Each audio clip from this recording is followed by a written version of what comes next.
Xəstələnəndə maaşdan kəsiləcək, yoxsa artacaq? Xəstəliyi ilə əlaqədar işə getməyənləri ən çox düşündürən bu suala artıq yeni hüquqi müstəvidə aydınlıq gətirilib. Əsas yenilik odur ki, ödənişlər artıq iş günlərinə görə deyil, təqvim günlərinə görə hesablanır.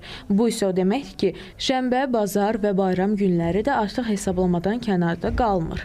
Müəyyən qədər artma baş verdiyini görürəm maaşımda.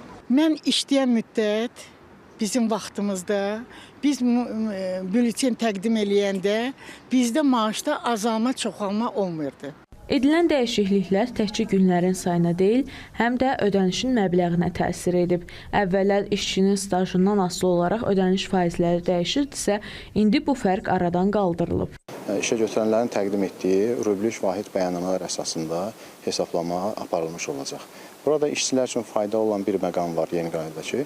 Əvvəlki qaydada, əsasnamədə işçilərin sığorta stajına görə hesablama aparılır. Yəni deyək ki, işçi 3 gün, 5 gün xəstələnibsə, iş günü hesablanır və işçinin müvafiq sığorta stajına görə 60%, 80%, 100% məbləğində ödənişlər həyata keçirilirdi. Artıq faizlər yığışdırılıb, işçinin stajından asılı olmayaraq hər kəsə 100% məbləğində müavinət hesablanır və ödənilir. Yeni sistem həm də kağız üzərindəki bürokratiyanı sıradan çıxarır. Artıq işçinin bülteni itirmək və ya gecikdirmək kimi problemi olmayacaq. Hər şey rəqəmsal müstəviyə keçib. Sahibkar tərəfdən sadəcə dediyim kimi əməliyyat baxımdan, işə götürən əməliyyat baxımdan rahat olubdur. Həm də artıq o xəstəlik vərəqələri, kağızlar aradan qaldırılıb. Əvvəl texniki olaraq işə götürənlər işçi xəstələndikdə müəyyən səbəblərdən ya işçi unudub xəstəlik vərəqəsini gec təqdim edirdi və yaxud da deyək ki, hansısa problemlərlə üzləşirdilər. Amma indi o problemlər aradan qalxmış olacaq. Avtomatik olaraq dediyimiz elektron informasiya sisteminə daxil olduğuna görə həm operativ şəkildə, həm də düzgün qayda hesablama həyata keçiriləcəkdir. Bəs bu prosesə dövlət nəzarəti necə həyata keçirilir? Mərkəzləşdirilmiş sistem şəffaflığı necə təmin edir? Məsələ ilə bağlı Dövlət Sosial Müdafiə Fondundan bildirildi ki, məqsəd vətəndaşın sosial təminatını daha çevik və itkisiz həyata keçirməkdir.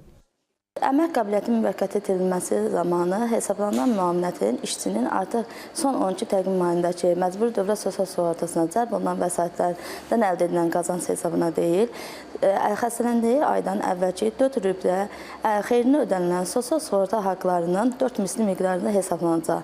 Bu qazancın məbləği 4 rübdəki təqvim günlərinin sayına bölməklə gündəlik müavinət məbləği tapılır. Gündəlik müavinət məbləği isə əmək qabiliyyətinin müvəqqəti itirdiyi dövrü əhatə edən təqvim günlərinin sayına vurulmaqla müavinətin cəmi məbləği hesablanır. Beləliklə, yeni metodologiya həm böyük şirkətlərdə kadr risklərini azaldır, həm də sıravi işçinin xəstəlik dövründə maddi itki ilə üzləşməsinin qarşısını alır. Şəffaflıq isə artıq bir klik qədər yaxındır.